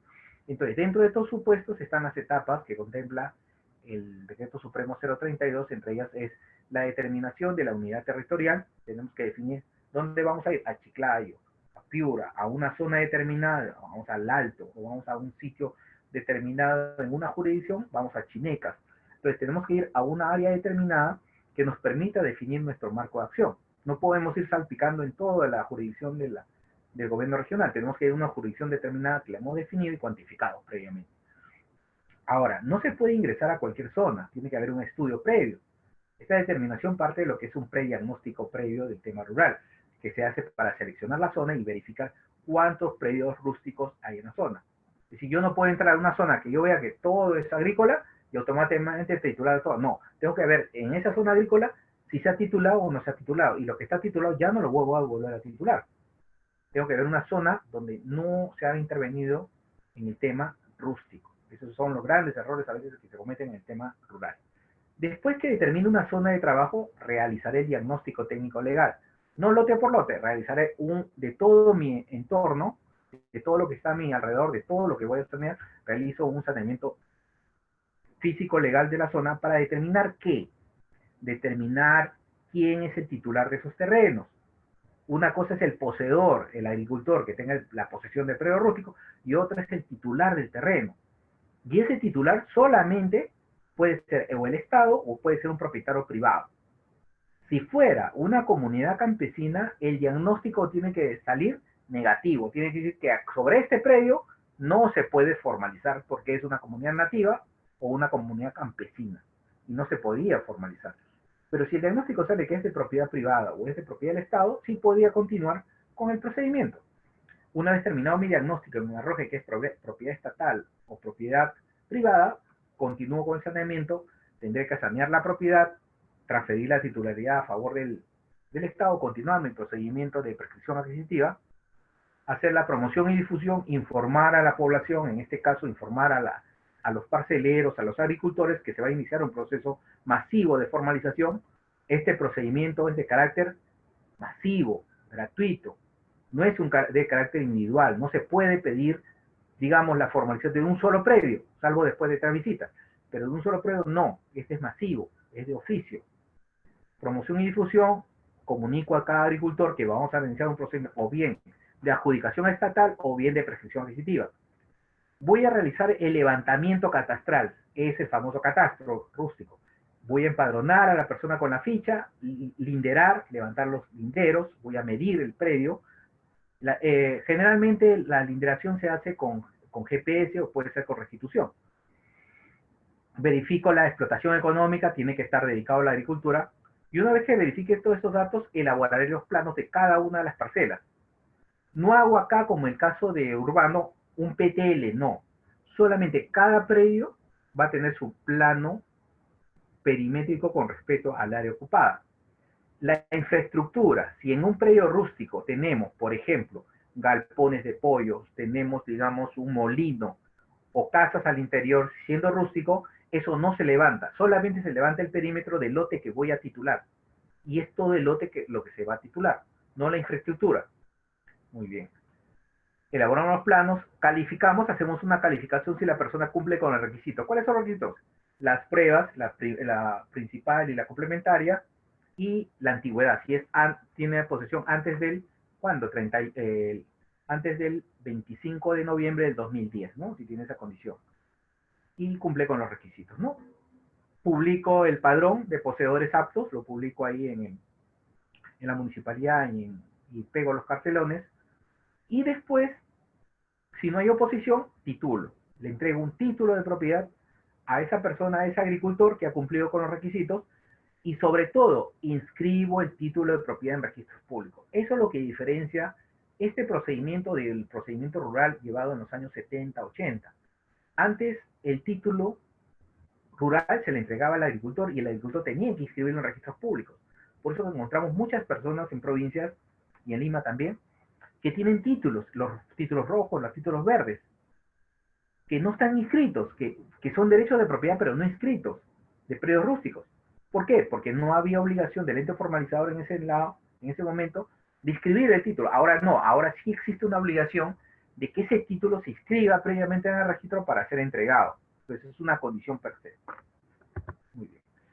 Y el otro procedimiento que tenemos, el otro procedimiento es la prescripción adquisitiva de dominio, llamado usucapio, ¿no? Usucapión en otros países, la prescripción adquisitiva de dominio contemplado en el Código Civil, y que recoge también etapas especiales. Y acá vamos a atacar el tema del propietario privado. La condición está en este procedimiento de que es un agricultor que tiene 20 años, es un poseedor del predio, se dedica a la agricultura, siembra maíz, pero resulta que está sobre un terreno el fondo OCAS, digamos, de un propietario privado que vivió hace 100 o 50 años y que está inscrito en registros públicos. Entonces, esa es la condición. El señor por sí solo nunca obtendrá un título. La única forma es que aplique una prescripción. ¿Y qué es una prescripción? Es una sanción a ese propietario negligente. ¿Y qué va a hacer el Estado? Lo va a declarar propietario a través de este procedimiento de prescripción. Y digamos, los elementos o las etapas de este procedimiento de prescripción casi son las mismas, ¿no? Determinar la unidad territorial, qué zona voy a trabajar. Vuelvo a decir, es una zona masiva, no es un lote, es masivo, es un grupo de lotes que voy a trabajar. Haré el diagnóstico, no de un lote, haré un diagnóstico, digamos, de 500 lotes rústicos. Es masivo, no es individual. Realizaré la promoción y difusión lote por lote de los 500 lotes, ¿no? De cada uno, informándole que vamos a hacer este procedimiento de prescripción adquisitiva sobre lotes. Vamos a hacer el levantamiento catastral, vamos a empadronar y linderar. Vamos a medir el lote y vamos a ver sus características a través del GPS o de la restitución. Vamos a elaborar los planos, planos perimétricos de cada lote, no se explican acá PTLs, planos de trazado de lotización. Se califica, se hace una calificación por parte de un abogado que califica que la persona que esté en posesión del lote cumple con las características del, ¿qué? 5 años mínimo de antigüedad de posesión para que aplique el tema de la prescripción adquisitiva. En terreno estatal era 1 año, acá se piden 5 años como condición para el tema de predios rústicos. Se anota preventivamente en la partida registral del propietario privado, en ese fondo OCAS que hemos dicho, que está escrito en el tomo 5, fojas 10 del registro de propiedad. Se anota, se notifica al propietario de OCAS, si está vivo, si está muerto o a sus herederos, y si no hay oposición, se emite la resolución, una resolución firmada en este caso, por el gerente de saneamiento del gobierno regional. Se emite el título de propiedad y se inscribe el instrumento de formalización en registros públicos. Entonces, acá ya termina un tema de la titulación y se le entrega el título de propiedad, en este caso título que materializado a través de una prescripción adquisitiva, a nombre de la persona o el solicitante o la persona que se ha iniciado este proceso masivo de formalización, de prescripción adquisitiva. Entonces, la ventaja de este procedimiento justamente es un procedimiento masivo, gratuito, y que se realiza para que la persona, el administrado, pueda obtener un título de propiedad. Muy bien. Antes de pasar a saneamiento de entidades, quiero diferenciar dos cosas en el tema de este saneamiento del urbano rural. Los dos procedimientos en el urbano y en el rural son de carácter masivo en principio. Masivo porque tengo que agarrar un conjunto de lotes, no puedo agarrar un lote por lote. Si es lote por lote, por ejemplo, de un predio rústico que quiere hacer un lote, tendrá que ir a la vía judicial e iniciar su proceso de prescripción pagando sus tasas y todo.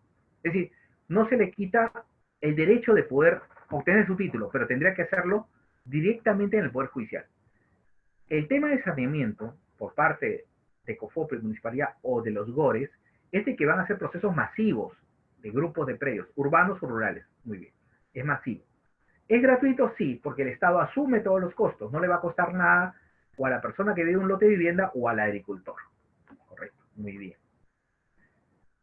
En el tema de la prescripción adquisitiva, en el tema urbano, quien va a ganar la prescripción es la entidad formalizadora. En este caso, la prescripción va a pasar a favor de COFOPRES o de la municipalidad. Pero en el tema de prescripción rural, directamente la titularidad pasa al poblador, al agricultor. Ya no pasa al Estado ni al MINAGRI, sino la titularidad en tema de prescripción pasa directamente al poblador, por eso que obtiene su título en forma directa. En el caso de la prescripción urbana, ahí sí pasa al Estado y después el Estado le da el lote a la persona que está en posesión. Hay de alguna manera un paso adicional en el tema de prescripción urbana. Otra diferencia en la prescripción urbana, que acá se pide en la prescripción urbana 10 años. En la prescripción de predio rústico se pide 5 años de antigüedad. Entonces hay una diferencia marcada. Tienen el mismo plazo en el sentido de que solamente acá se aplican procedimientos hasta antes del 24 de noviembre del 2010 para prescripción. Y el plazo en urbano, el plazo de prescripción máxima que se aplica son de predios urbanos antes del 31 de diciembre del 2004. Entonces, son diferencias marcadas, pero casi tienen la misma esencia de los procedimientos para poder llegar al objetivo, llegar a titular estos predios de alguna manera que buscan justamente darle un derecho de propiedad a aquella persona que esté en posesión continua, pacífica y por un tiempo determinado. Además, lo que busca el Estado es justamente convertir en propietarios a estas personas para integrar sus activos. Personas que están muchos años en tema, digamos, de conducir o de alguna manera sacar provecho a la tierra, entonces merecen tener un título de propiedad, lo cual les abunda en otro concepto, ¿no? ¿Qué beneficio tiene la persona al obtener un título de propiedad? En el tema agrícola, por supuesto, le sirve para el tema de poder tener créditos agrarios, aparte de eso, tener el tema, acceder al tema hipotecario, poder venderlo, poder fraccionarlo. Y en el tema urbano también, tiene los famosos incentivos por parte de vivienda, ¿no? El tema de los bonos de vivienda para efecto de construcción, de techo propio, en sitio propio, son de alguna manera vinculados directamente a un título de propiedad. Si no tiene una persona un título de propiedad, no se le puede dar los beneficios que otorga actualmente el ministerio. El tema de los bonos se ha incentivado este año por el tema del COVID, pero para acceder a ese bono, necesariamente la persona tiene que tener un título de propiedad sobre su predio. Puede estar 50 años en posesión, pero no le van a dar ningún beneficio por parte del ministerio. Tiene que tener necesariamente un título de propiedad. Y si no lo cuenta con ese título, tiene que de alguna manera solicitar al ente formalizador para que titule en forma masiva su sector. Y si la persona no configura o no tiene pues una relación directa con un entorno, con un asentamiento, tendrá que realizar su procedimiento de carácter individual ante el notario o ante el juez, como indiqué, para efecto de que se pueda titular, se pueda formalizar. Pues lo importante es acá es de que el objetivo del Estado es justamente que la persona obtenga un título de propiedad. Muy bien. Entonces, dejando esa primera parte, digamos, de las personas que quieren obtener título, ahora parte otro supuesto. Muchas entidades del Estado no tienen título. Y al no tener título, no se puede hacer inversión pública. Y parte de eso de que, por ejemplo, proyectos de agua a nivel nacional, proyectos aprobados, ¿no? Lo que antiguamente eran los SNIP, ahora con los proyectos de Invierte Perú, necesariamente proyectos ya aprobados. Y la condición que le piden justamente al tema, generalmente a las municipalidades, es, miren, vamos a continuar la obra pública, le vamos a dar beneficio de agua a este sector, pero tienen que presentar título de propiedad de la zona que vamos a poner las redes. Y ahí sale el primer problema. No tienen título. Vamos a invertir en un hospital con esto del COVID. Vamos a invertir tantos millones para la construcción de la fábrica. Exhiban su título. No tenemos título. Vamos a construir un colegio. No tenemos título de colegio. Entonces, ¿qué es lo que pasa? Lo que pasa es de que mucha de la infraestructura del Estado se ha construido sin saber sobre qué terreno está. Por supuesto que algunos estarán sobre terrenos del Estado. Bien, eso será más fácil de sanear. Pero la gran mayoría está sobre terrenos o bien de propiedades privadas, que no se ha realizado el saneamiento o entrega o donación por parte del propietario, o están sobre terrenos de comunidades campesinas o nativas. Entonces ya se forma un gran problema. ¿Quién es el titular del terreno? En este caso es un tercero, no es la entidad del Estado. Entonces acá surge toda una problemática por parte del Estado de poder adquirir estos terrenos para efecto de, o bien regularizar los predios que tiene a su nombre, en este caso educación, salud, el Ministerio del Interior, a través de las comisarías, o crear proyectos en zonas nuevas donde el Estado no tiene infraestructura, pero necesita poner una infraestructura. Por ejemplo, una carretera nueva que va a pasar. Y para poner esa carretera, ¿necesito qué? Necesito generar un derecho de vía y necesito adquirir esos terrenos e incorporarlos al ente que va a realizar el saneamiento. Entonces, son situaciones especiales que se presentan donde el Estado ya tiene la necesidad y tiene la prioridad de poder realizar saneamiento de estas áreas. Y es importante. Ahora, pero a veces el marco legal es bien restringido, porque solamente el tema de las normas legales que están de alguna manera acelerando estos procesos de saneamiento de propiedades estatales contemplados en la 1192 solamente está contemplado para proyectos de inversión pública, aquellos donde se ha declarado pues la necesidad pública de los proyectos y por ende aplicable el 1192. No en todos los casos se puede aplicar el 1192. En el caso de los colegios no podríamos aplicar el 1192 porque no ha sido priorizado. Tendría que salir una ley especial, una ley marco, que nos permite ingresar a todo lo que es el tema del sector educativo para poder de alguna manera aplicar los procedimientos de la 1192 que marca el tema de la adquisición por trato directo o expropiación, ¿no? Por eso son problemas que tenemos. Y otro tema es de que hay proyectos normativos en el Congreso que están de alguna manera orientados a buscar una solución alternativa al tema de la expropiación, aplicando procedimientos de abandono y de prescripción adquisitiva sobre terrenos de propiedad privada. La condición es de que muchas de la infraestructura construida, por ejemplo, un colegio está 50 años sobre un terreno y este terreno es de propiedad privada. ¿Qué procedería en sí? Una expropiación, pero a veces no se tiene la capacidad económica por parte del MES para contar con ese presupuesto y sacar la expropiación. Entonces, ¿qué alternativa te queda? La alternativa de realizar un procedimiento de prescripción adquisitiva, ya que ese colegio está más de 10 años y cumple con todos los requisitos que exige el 950 del Código Civil. Entonces, tendríamos que aplicar un procedimiento de prescripción adquisitiva. Pero, mejorando aún más el panorama del Estado, tendríamos que aplicar un procedimiento de prescripción adquisitiva administrativo, no judicial, y que la vía administrativa puede otorgar al Estado tener un derecho de propiedad en forma ágil y rápida, justamente para poder conservar esta simetría de celeridad en los procedimientos que realiza el propio Estado. Por lo cual, hay una serie de normas que regulan todo lo que son los procedimientos que hemos visto. Posesiones en propiedad estatal, posesiones en propiedad privada, centros urbanos informales, los famosos CUI o centros urbanos informales de aquel parcelero que fracciona su predio rústico inscrito y lo vende a terceros, programas de viviendas municipales, donde la propia municipalidad vende lotes, es decir, adquiere un terreno de propiedad privada o pública, lo inscribe en registros públicos, crea un programa, lotiza, y la gente ingresa. No es programa de vivienda aquel cuando la gente ya ocupó y recién quiere regularizar o crear un programa. No, eso no es. El programa de vivienda es cuando la municipalidad lleva un terreno vacío, lo lotiza y recién adjudica el lote. Ese es un programa de vivienda nuevo que puede ser de alguna manera manejado por la municipalidad provincial y distrital, pero está en ese marco legal de la Ley Orgánica de Municipalidades. Las lotizaciones urbanas por creaciones que tratan de buscar justamente organizar a estos focos urbanos en continuos en zonas de sierra y selva, y famosas habilitaciones urbanas, que es una competencia inherente a la municipalidad. Todas las municipalidades buscan que todo el crecimiento urbano de las ciudades sea mediante habilitaciones urbanas. Estas habilitaciones que permitan de alguna manera recoger una simetría de uso ordenado de la ciudad, lotes normativos, entrega de aportes. Pero a veces pues la realidad desborda, ¿no? Y la mayoría del crecimiento urbano en nuestras ciudades del interior, no solamente en Lima, en todas las capitales de distrito o provincia, crecen inorgánicamente. ¿Cómo?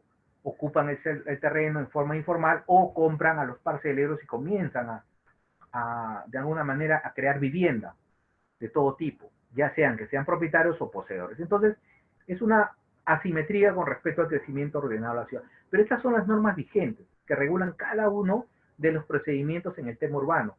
¿Y por qué se traen a colación? Porque dentro del tema urbano, al sanear un asentamiento humano, automáticamente se está saneando infraestructura pública. ¿Qué quiere decir? Que en un asentamiento, dentro del asentamiento hay un colegio, hay una posta médica y hay vías. El proceso de formalización, en el caso del Perú, trae como consecuencia, aparte de titular a las personas, los lotes de vivienda, trae como consecuencia titular la vía pública, titular el colegio y titular la posta médica, y todo lo que está al interior. Esa es la ventaja de un procedimiento masivo de formalización. Entonces, los usos públicos o el saneamiento de propiedad estatal va vinculado a un procedimiento de saneamiento de propiedad de los asentamientos humanos que trae un correlato de dos elementos. Un elemento de titular el lote de vivienda al poseedor y titular toda la infraestructura del Estado para tener una integridad, y todo eso se va al registro de propiedad para que el Estado tenga un título de propiedad sobre esas zonas, un título también debidamente inscrito en el registro de la propiedad. Y el otro tema vinculado a los procedimientos especiales o a los equipamientos. Y a los equipamientos en el sentido de que si el Estado, en este caso los gobiernos locales, no realizan un proceso de saneamiento sobre sus áreas de propiedad, lo que puede pasar es que se surjan imperfecciones en el registro. Por ejemplo, lo que sucede generalmente con habilitaciones antiguas. Una habilitación urbana, sabemos que cuando se hace un proceso de habilitación urbana con la ley de habilitaciones, los aportes, quiere decir los predios vinculados a recreación pública, a parques, a lo que son postas médicas y todo eso, pasa directamente al Estado. Pero a veces cuando se hace una habilitación y se inscribe, esos predios, por ejemplo un parque, si sacamos la partida registral de ese parque, va a aparecer como titular la asociación de vivienda, la Calamadita. ¿Y qué hace la asociación con ese parque? Como la municipalidad no hace una acción de saneamiento, lo que hace lo vende y lo lotiza. Y es lo que vemos día a día a veces con los conflictos de la ciudad, donde un parque aparece a nombre de titulares privados. ¿Por qué? Porque la asociación lo vendió y la municipalidad no hizo nada por regularizar esa propiedad que les pertenece. Por supuesto que habrán juicios de nulidad que durarán 10, 20 años, pero las personas ya tomarán posesión de eso. Y cuando le pregunte al fiscal, ¿por qué tomó posesión? Porque me lo vendió el propietario. ¿Y quién era el propietario? La asociación de vivienda. Hasta que demuestren que ese es un bien público, va a pasar años. Entonces, es una realidad que las municipalidades, las entidades del Estado, tienen un marco regulatorio especial que a veces tienen que aplicarlo para poder regularizar estas situaciones de hecho. Y es importante porque es parte de la defensa del patrimonio del Estado. Y finalmente, en el tema de expropiación y saneamiento de entidades del Estado, como les decía, la norma actual, la norma más fuerte en el tema de adjudicación o temas de saneamiento de propiedad de bienes del Estado, está condicionado a proyectos de inversión pública. Carreteras, lo que son aeropuertos, lo que son zonas de inversión pública a nivel nacional. Todo está condicionado justamente al tema de este decreto legislativo 1192, que es de alguna manera recoge una necesidad del Estado de poder implementar un procedimiento ágil y rápido que continuamente está en modificación. Actualmente se ha modificado pues este reglamento infinidad de veces para fin de adecuar que la realidad, a veces pues la dación de una norma escapa de la realidad que se presenta en el momento de articular, de lo que los abogados y técnicos cuando articulan y tratan de inscribir, se encuentran con paredes, ya sea en el tema de precio-tasación, en el tema de la inscripción de la partida, en el tema de identificación del propietario, en el tema de duplicidad. Entonces, todos estos problemas se fueron recogiendo y se fueron mejorando. Por esa razón que el decreto legislativo 1192 trajo un correlato de sacar un texto único ordenado, ¿no? Que recoja toda la normativa vinculado al 1192, con el fin de ¿qué? De establecer estos dos procedimientos especiales. Uno vinculado a la adquisición, es decir, al trato directo que permita en una zona determinada, después de haber hecho un estudio de diagnóstico técnico legal en la zona y determinar quién es el propietario, pedirle o solicitarle al propietario un trato directo, para lo cual se le deberá pagar el valor de tasación al valor comercial más un 20%, para efecto de que llegue a un acuerdo con el Estado y el Estado le pueda pagar directamente a él el precio de tasación y la persona suscribir el documento de transferencia registral para efecto de independizar esa área y transferirla justamente a la entidad beneficiaria, ¿no? Es un procedimiento rápido, ágil, hay formularios aprobados, ya se deja de lado un poco la escritura pública de los procedimientos anteriores y se pasa a un procedimiento mucho más ágil y rápido. Y si no está de acuerdo el propietario, y si dice que el valor de tasación está mal hecho, entonces en esos casos pasamos al segundo componente, al segundo procedimiento que es la expropiación. Iremos ya a un procedimiento de expropiación cuando el propietario no está de acuerdo y ese predio de todas maneras va a pasar a favor del Estado. Entonces es un círculo cerrado. Ese tema de la 1192 es un procedimiento muy cerrado, muy rápido, muy expeditivo, que permite al Estado obtener rápidamente estos predios o estos inmuebles que le permitan justamente realizar la inversión pública. Pero hay una limitante. Solamente el trato directo puede darse para comunidades campesinas. Cuando hay una infraestructura en terreno comunal, solamente el 1192 permite el trato directo. Consecuencia, no puede realizarse expropiaciones sobre terrenos de comunidades campesinas, en los casos de infraestructura o en el caso de bienes que estén declarados de necesidad pública. No hay la expropiación de terreno comunal. Hay una limitante, se quedó corto la ley en el sentido de aplicar estos procedimientos de expropiación en terrenos de comunidades. Entonces hay siempre un componente que siempre pues disloca pues justamente el cronograma de actividades, ¿no? Toparnos con una comunidad campesina en un proyecto de una carretera pasa justamente por un tema de llegar a acuerdos, caso que está sucediendo con el tema del aeropuerto de Cusco, este aeropuerto de Cusco que van a construir, ahorita no recuerdo el nombre, pero este aeropuerto de alguna manera ha traído como consecuencia hacer pactos o de algún llegar a acuerdos con las propias comunidades campesinas que están vinculados a esta zona, ¿no? Esta zona que de alguna manera recoge una realidad registral, que son terrenos de la comunidad campesina y que de alguna manera para efecto de continuar o concluir con este saneamiento físico legal y sobre todo adquirir la propiedad, necesariamente tiene que pasar por un tema de trato directo. No se permitiría en este caso utilizar el tema de la expropiación. Bueno, estas son las normas que vinculan a todo el procedimiento. Vemos a lo largo de esta presentación, hemos tratado de recoger 4 temas importantes: el tema de catastro urbano, el tema de catastro rural, que hemos visto algunos toques, unos puntos importantes, el tema de formalización urbana, ¿no? Con respecto a la competencia de COFOPRI y las municipalidades, el tema de la formalización rural, de competencia de los gobiernos regionales, solamente en el tema de predios rústicos, no hemos tocado ni el saneamiento de comunidades campesinas, ni nativas, ni el tema de riesgos habilitados, ni reversiones. Y por último, también unas consideraciones sobre el tema de formalización de predios del Estado, de entidades del Estado vinculados a proyectos de inversión.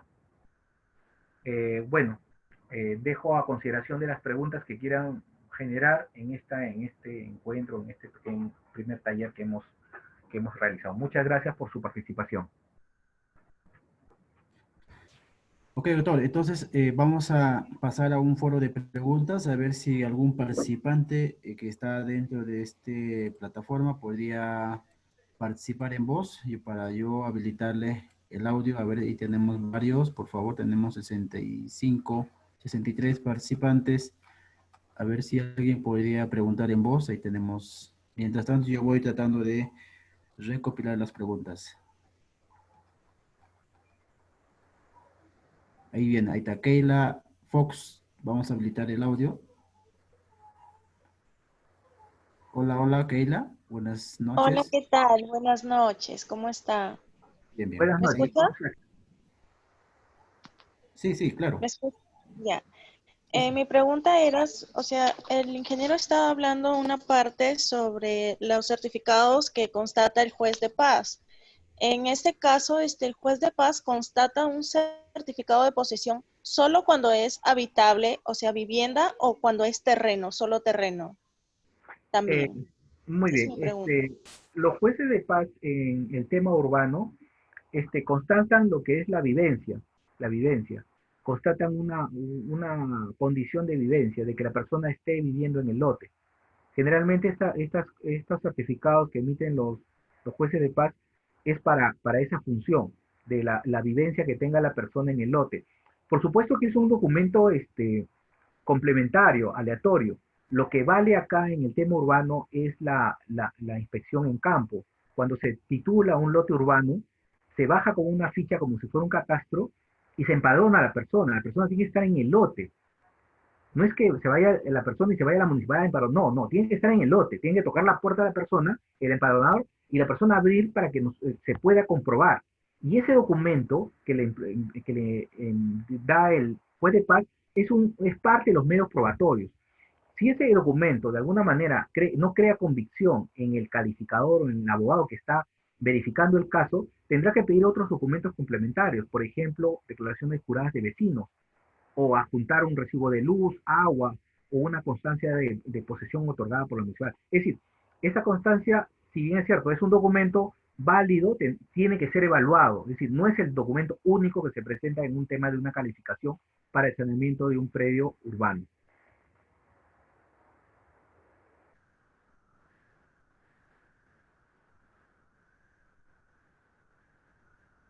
¿Aló? ¿Alguna otra pregunta?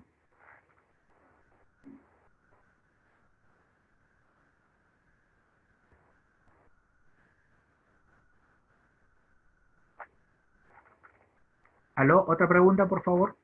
¿Sí hay? A ver, a ver, a ver, doctor, vamos a ver. Justamente hay una pregunta de Juan Carlos Pineda, nos dice, buenas noches, ¿por qué existe diferencia el catastro urbano de un municipio con el de la SUNAR? Disculpa, ¿puedes repetir la pregunta un poquito más alto? No, no se te escucha bien. A ver, a ver, nos dice, ¿por qué existe diferencia el catastro urbano de un municipio con el de la SUNAR? Ah, muy bien, perfecto, ya está. Muy buena pregunta, y es la que siempre hay que aclarar. Una cosa es el catastro. En una ciudad yo levanto todos los predios, digamos. En una ciudad, por ejemplo, voy a poner un ejemplo práctico, ¿no? Por ejemplo, eh, Puente Piedra, si ustedes conocen en Lima, los que viven en Lima, Puente Piedra es un distrito, acá en la parte norte de Lima. Puente Piedra en su inicio, más o menos hace 10, 15 años, tenía más o menos cerca de 5.000 predios, casas, digamos, unidades, casas, perfecto, ¿no? Viviendas. Si yo levantaba catastro, iba a tener 5.000 unidades o más, depende si era comercial, ¿no? 5.000 como mínimo. Pero cuando iba al registro, sobre Puente Piedra solamente había un propietario, un solo propietario. ¿Y quién era? Era el dueño de todo Puente Piedra, que era un gran fondo. Entonces, ¿qué pasa? La información del catastro municipal de Puente Piedra difería de la inscripción registral porque en registro solamente apareció un titular. ¿Por qué? Porque esos predios o esas unidades levantadas no tenían título de propiedad, no estaban correlacionadas con el propietario único que era el propietario del fondo Copacabana. En consecuencia, en el ejemplo que estoy tratando de explicar, es de que no necesariamente el catastro urbano refleja lo que está en el registro. No hay una vinculación, es decir, no por levantar el catastro automáticamente el registro va a tomar esa información como válida y va a poner que todos los predios van a tener derechos de propiedad. Esa es una labor que se hace a partir de lo que se llama el saneamiento de propiedad, pero actualmente no hay un procedimiento masivo de saneamiento que nos permite inscribir 500 predios catastrados y 500 predios en registros públicos. No lo hay. Lo que hay es un procedimiento uno por uno y la gente va a tener que pagar un precio, un valor, para que pueda hacer un saneamiento catastral de cada predio. Por esa razón que no es igual.